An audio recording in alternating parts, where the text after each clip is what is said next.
welcome to the Advisor Advocates Podcast. My name is Garrett Layell. I'm a certified financial planner and former advisor, and I started Advisor Advocates in this podcast to share with other advisors some of the experience that I like to say I accidentally accumulated over the course of my 13-year career, especially around the areas of the industry involving transitions from one firm to the other, advisor recruiting, M&A deals, things of that nature. Interesting thing for advisors that I've experienced in my career is that advisors are often on an island. We don't really know what's out there. We don't know what's going on outside the walls of our firm and outside the confines of our own practices. Especially when I was working in the recruiting industry and talking with advisors, there were just so many advisors who didn't know what they didn't know. So the purpose of this podcast and Advisor Advocates is to help bridge that information gap, to help advisors understand a little bit more about what the landscape looks like out there, what options are available to you, and sort of share some of the insights that I've run into and hopefully answer some of the most common questions that advisors have. Welcome to part 3 of the Focus of the Firm series. Finally putting a lid on this little accidental rabbit hole that I let myself go down a couple of episodes back. Not to be too presumptuous that you've already watched the other 2 episodes in this series, so we'll kind of recap very briefly. Two shows ago, sort of opened this thing up talking about the emergence of this new trend where firms can be either focused on advisor success, team success, or ultimately the brand success. On the previous episode, part 2, I kind of focused more on the independent version of that, where you can be, I talked a little bit about how you can be independent in an advisor-focused model, you can be independent in a team-focused model, or you can be independent in a firm-focused culture. On this episode, we're really going to dig a little bit deeper into the employee side of that. I do have to kind of give a disclaimer, I guess. This whole industry is disclaimers, but I have to give a little bit of a disclaimer here that when I use the term employee, that can be a little bit ambiguous. It's not usually going to be, but there are some situations where you may be independent in terms of the way I would define it, and having control of your book and having control of your destiny or ownership of your business, but still have access to W-2 benefits. There also may be some situations where you may technically be a 1099 contractor, but everything else may look and feel as if you were an employee. So I use this term more to define the restrictiveness when it comes to non-competes and book ownership and portability of your book if you decide to leave and go elsewhere. In this video, we're really focusing on more of the rigid non-compete structure, where if you're in one of these types of environments, it probably means that if you do leave to go to another firm, you're not going to be able to take your clients with you, or at least not be able to do so without running the risk of running into legal fights and legal battles along the way. And on the last show, I spent a little bit of time kind of talking about the cause of the shift in what I talked about. It's become easier for advisors to become independent, or it's become easier to have your own independent practice, and that was because of technology advancements and fee compression and economies of scale, allowing for fee compression and creating more competition. The topic of this video also has a root cause as well, and that is that there's actually an increase in demand from my experience and my conversations with advisors. I think there's a little bit of an increase in demand for a traditional employee type role as well, where maybe I keep going back to 20 years ago as my reference point, but at some point in the past, a lot of advisors may have aspired to become independent. Maybe some didn't make that jump because of comfort or because of the economics behind it or whatever the case may have been, but a lot of advisors did want to be independent. I think now you're seeing a shrinking percentage of advisors wanting to be independent. That doesn't necessarily mean the majority want to be employees. It doesn't necessarily, I'm not trying to put a number to it, but I do think that if you were to survey the entire advisor population and at this point in time and ask them what their preference would be, being independent or working for another organization as an employee, and compared that to a couple of decades back, I would be interested to see how that comes out, because I wouldn't be surprised if there aren't more advisors wanting to kind of gravitate to an employee model now. And there's a couple of reasons for that. One is, quite simply, I think some advisors got a taste of independence and decided that it wasn't actually all it was cracked up to be, and they decided they wanted to go work for someone else and let them write the checks and pay the bills and deal with compliance and all that stuff.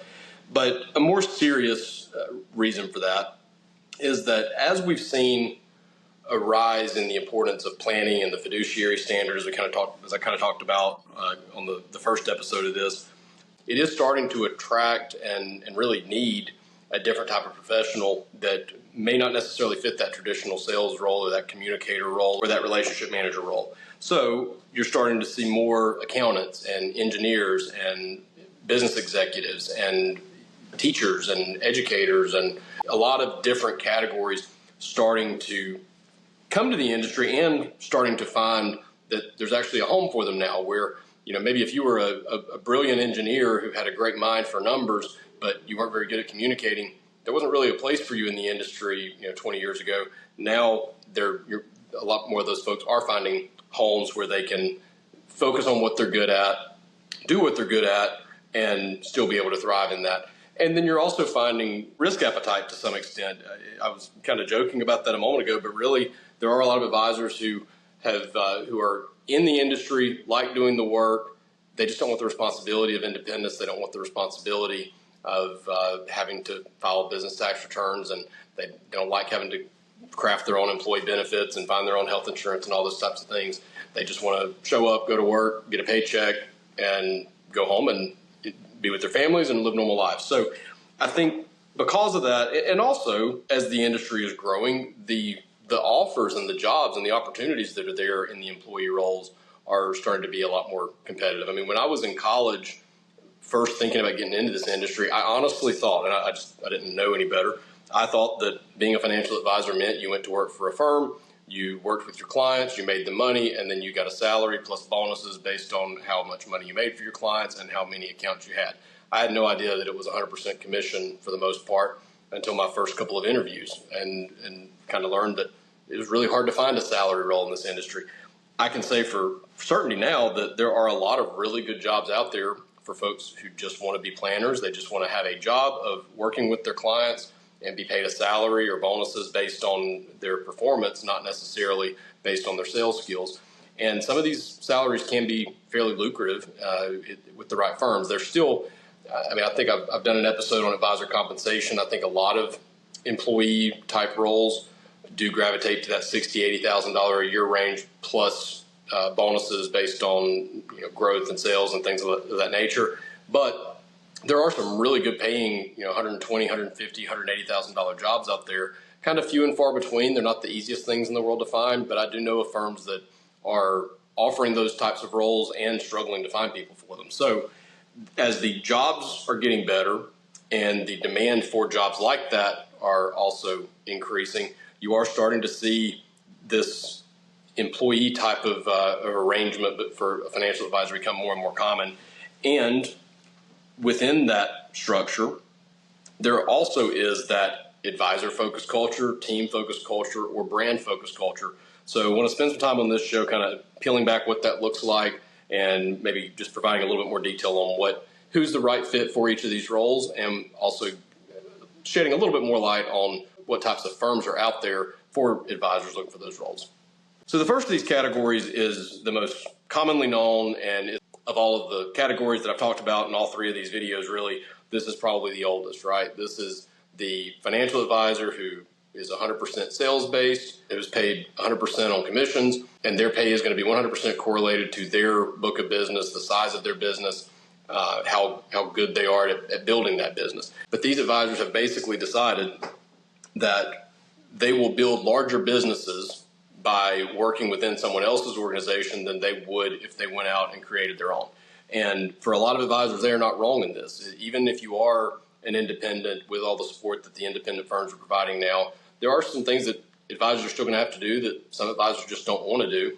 So those traditional employee channels still make a lot of sense for a lot of advisors. And if you're really good at managing relationships, closing deals, developing business, there is something to be said for just being able to focus on what you're good at and not having to spend time managing a team or not having to spend time in operations or compliance or marketing or wherever you don't want to spend time.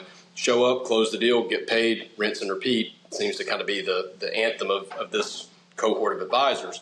Characteristics of this job are going to be your inside of a large organization who's providing you all the infrastructure that you need. You're able to sort of piggyback off of or ride the wave of the success that this organization is having and participate in their growth engine. But you're going to be paid based on how well you are able to execute in that environment, and the bigger producers are going to get paid much more. Typically, your payouts are going to be in the 40 to 50% range for most of these jobs, although there's certainly, once you throw in bonuses and other things, even equity potentially in the firm that you're working with, that can start to approach 60, 65, maybe 70% with some firms. But the advisors that are staying in these models are basically, as I said in the video before, basically deciding that 50% of what they can produce in the right infrastructure and the right system is more than 90% of what they're going to be able to produce creating it for themselves. More than 70% they might get with an independent team. So that is the advisor-focused employee model. You are an employee, you have benefits, you work for someone else who owns your book of business. They are providing you with the tools to build that book of business, and you are compensated based on how well you build your book of business in that environment. The second alternative, or the second flavor of this, you might say, is the employee team model. I think the employee team model is probably one of the most rapidly growing phenomenons in the industry, and it's actually, I think, for good reason. I think it's really good for clients, it's really good for the advisors, it's really good for the firms that are assembling these teams. And this approach is to assemble a team of professionals where each advisor has a specific expertise or a specific category that they excel in, whether that be estate planning, taxes, investments, financial planning, insurance, even some scenarios where firms may have a unique niche where they're looking for advisors who serves a specific type of demographic or offers a certain miscellaneous service for a particular type of clientele that is maybe their niche. If you are an absolute rock star at one thing and one thing only, you can now have success by being on a team of all-stars. And it's really good for the clients because they're getting really an expert handling every single lane of their financial lives. And for those experts themselves, they get to just really focus on what they're good at. Sometimes this may be employee benefits, 401k specialists, et cetera. I mean, there's so many things that as the industry has become more and more specialized, there's more and more opportunities for the advisors to really dig in and say, rather than being a jack of all trades, I want to be a master of one. And then I'm going to surround myself with other masters of their trades, and we're going to be an all-star team for our clients. Compensation in these models can vary. There are some scenarios where this is a base salary role, and essentially your bonuses are going to be determined by client success, client retention. You may get some type of a profit-sharing bonus as well, so that if the team is successful as a whole, you're going to be compensated for your contribution to that. I've even seen some go so far as to say maybe 60% of your compensation is a base pay, maybe 10% is based on your own performance, but 30% of your compensation may come from the success of the team. So it is creating that environment that's encouraging collaboration, and you want to see the team do well, but you're also really getting to focus on what you're best at and what you're bringing to the table. So when you look at the lifestyle and the work life for the type of advisor who's in that role, they really get to, pardon the term, but geek out on the thing that they excel at the most, and really get to provide the highest and deepest level of service for their clients in the arena that they are providing that skill or that service. And it also doesn't have the headaches and the sleepless nights of the sales components of it. These advisors are not having to chase commission targets. They're not having to worry about, what if I lose this client, I'm not going to be able to pay my mortgage next month. They're able to have a higher degree of certainty in their futures and in their own financial lives. Yes, probably without the upside of being able to potentially make millions of dollars if they're the best at what they do. But a lot of these types of advisors aren't wired to chase millions of dollars. They don't have that entrepreneurial, I want to go make as much money as I possibly can. They like stability. They like being able to focus on what they're good at, get paid, and go spend time with their families and have lives. Another version of this model when it comes to compensation may be a revenue share. And I think that's actually one of the really really cool ways that this can be structured is to basically assign a revenue share to each member of the team. And these may be even layered to some extent, right? You may have a $100 million team producing $1 million in revenue, and each advisor may have a 10% payout from the revenue that's produced from the entire team. Well, that's $100,000. That's essentially your base pay, right? Even though it's technically commission, it is you're getting a percentage of the overall book. But as the business grows and the team has success, you're getting a pay increase along with that. You also may see layers to this where maybe everybody gets 10%, but any relationship you bring into the team, maybe you get a 20% payout on that instead of a 10%. You may also see this stacked with a base salary in some way or other types of bonus structures. So there are ways that the compensation can be arranged in this type of a team environment where the success of the team ultimately is going to determine your success, and it's going to be shared pretty equitably between, or it's going to be divided pretty equitably amongst the team members, regardless of what their role was. Maybe you do get a little bit more for bringing a relationship to the table because, hey, that is what drives growth for the firm, but it's not celebrated and rewarded nearly as much as it might be in the advisor-focused success model or the advisor success-focused model that is a little bit more traditional.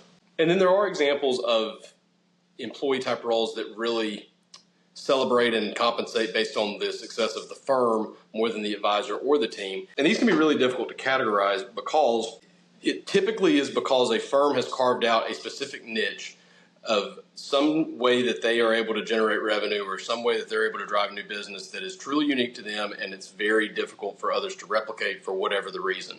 And because of these things are so nichey, it's very hard to categorize them and say, okay, they all do this one thing in particular, because by definition, doing one unique thing very well is what kind of makes them special. So it's kind of hard to generalize them.